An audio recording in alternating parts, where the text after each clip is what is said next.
The Western Cape Blood Service, also known as the WCBS, is one of 2 blood services that operate within South Africa.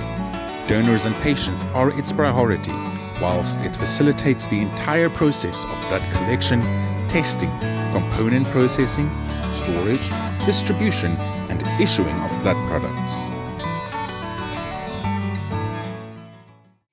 Dear listener, welcome to this episode of the Lifeblood Podcast. I'm Hayley Ali, Hospital Liaison Officer, your host. A warm welcome to Dr. Caroline Hilton, who is Lead Medical Consultant for the Western Cape Blood Service, our guest. Caroline, I've heard it asked, why does the blood service sometimes turn people away from donating blood? Hi Hayley, thanks for inviting me to discuss this topic.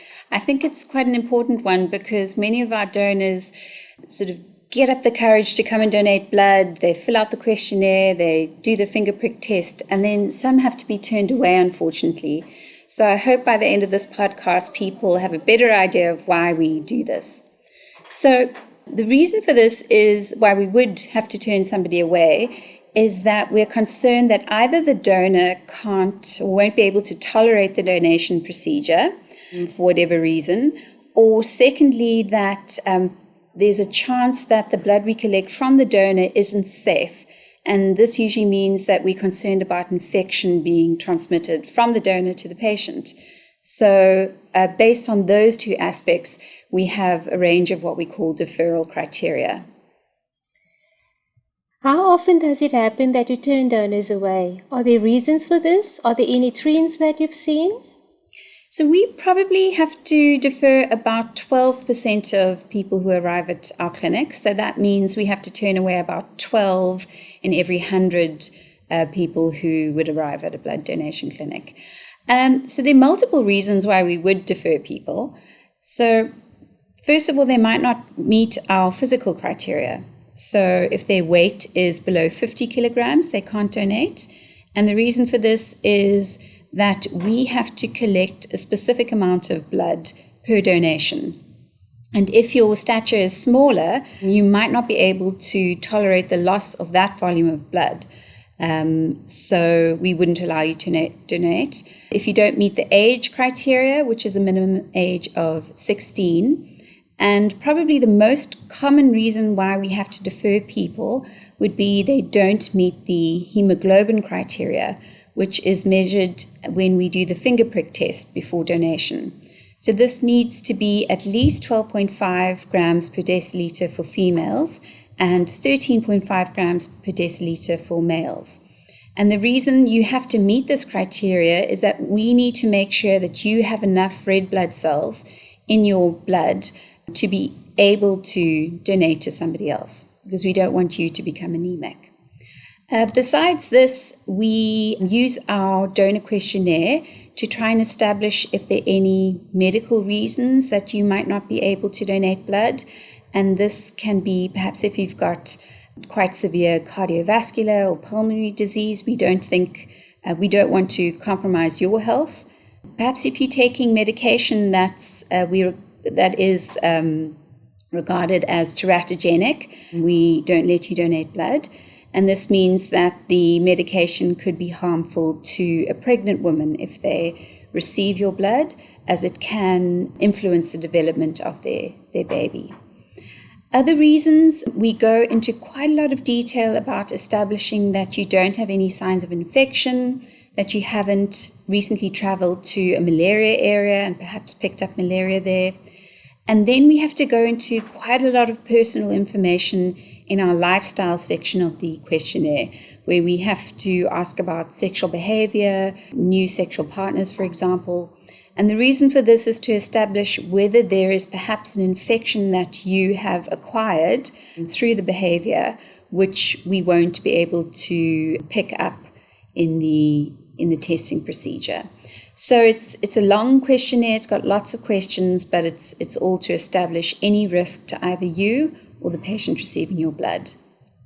Okay, and then how do you decide about the deferral criteria, Caroline? So we look very carefully at deferral criteria in blood collection services throughout the world and the South African National Blood Service. And we monitor the research very carefully. And whenever there's confirmation that a deferral criteria can be removed or revised, we definitely action this because we want to turn away as few people as possible while making sure our blood is safe. And do you ever review these criteria? Yes, we review them at least every 2 years. But as I said, whenever new information becomes available regarding a criteria, we will action that immediately. Okay.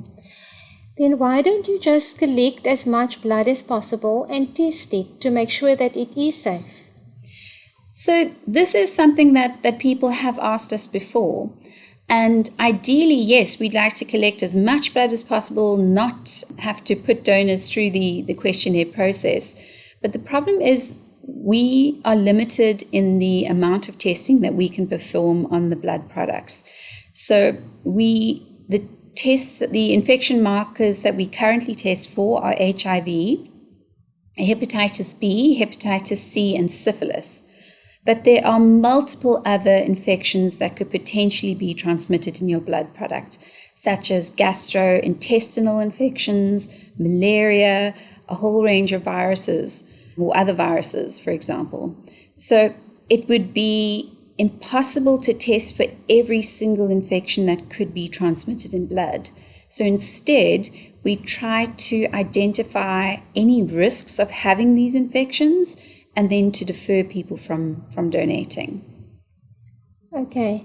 And why is your pre-donation questionnaire so long, Caroline? So this is something that donors quite regularly complain about, and they feel quite frustrated that the questionnaire is so long and they feel there's repetition of the questions.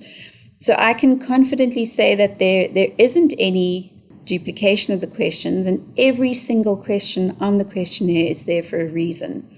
And as I said, it's to establish whether it's safe for you to donate blood and also safe for the person receiving your blood.